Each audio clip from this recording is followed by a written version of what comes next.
สงบหรือว่าบุญ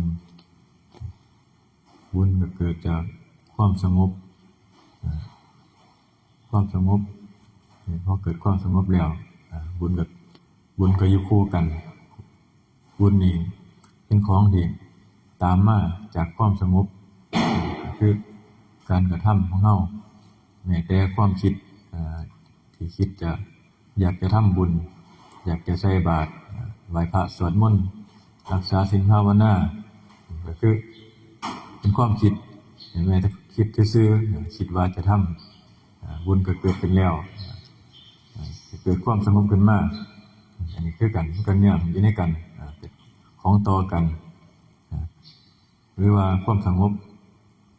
ก็อีกอย่างหนึ่งก็คืออาศัยการทำสมาธิภาวนาเพื่อว่าให้จิตใจของเฮาได้มีการพักผ่อนบ่คิดในเรื่องที่ขวนขวายหรือว่าแสวงหาสิ่งต่างๆในหน้าที่การงานที่มันคิดหาทางทำการทำงานมันพอมันคิดหลาย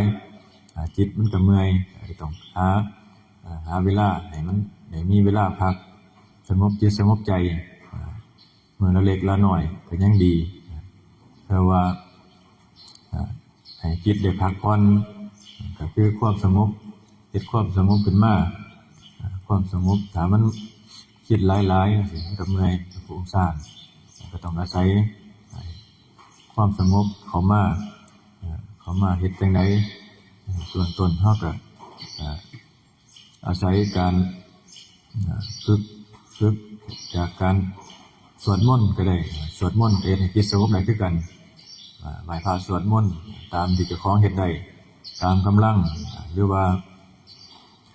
ระลึกถึงบุญที่เฮาได้เคยกระทำก็คือบ่ว่าจะเป็นการไปใส่บาตรทำบุญทำทานต่างๆหรือว่าการถวายทานของเฮาเพราะว่าสิ่งเหล่านี้มันเป็นกุศลเฮาระลึกถึงตอนใดบุญก็เกิดขึ้นในจิตในใจของเฮาพอเฮานึกถึงแต่สิ่งที่เป็นกุศลตัวบุญมันก็สิเกิดขึ้นไปเรื่อยๆหรือว่าจิตเฮาสงบจังซี่บุญก็เกิดขึ้นมาหรือว่าการทำสมาธิจังซี่ในการทำสมาธิเวลาใดเฮาอยู่ในมีความสงบเกิดขึ้นหรือว่ามีอาการปิติจังซี่ก็คือความสงบก็ได้เกิดขึ้นแล้วความสุขได้เกิดขึ้นแก่เฮาแล้วอันนี้ก็คือความสงบก็คือเฮ็ดให้เกิดบุญภายในจิตในใจของเฮาก็เป็นคิดคักๆเว้าบ่ออกเลยเอาละ